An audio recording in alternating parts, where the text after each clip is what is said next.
Magandang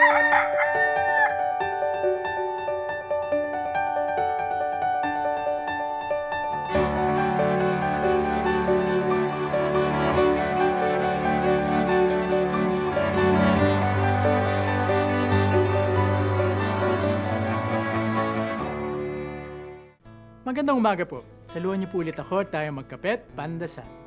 Malamang mga kapamilya, meron po kayong Facebook account. Baka nga may Twitter at Instagram pa ang iba sa atin.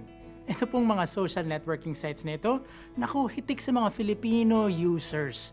Naisip ko lamang po, siguro kung magagamit lamang natin itong mga sites na ito sa pagpapalaganap ng mabuting balita, naku, tsak maraming higit na makakilala sa ating Diyos.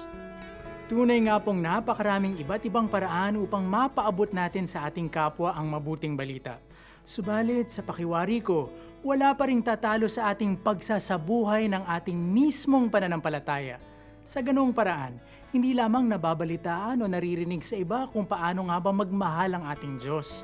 Sa ating buhay mismo, kitang-kita na at damang-dama pa ang pagmamahal ng Diyos na mahabagin at mapagpatawad.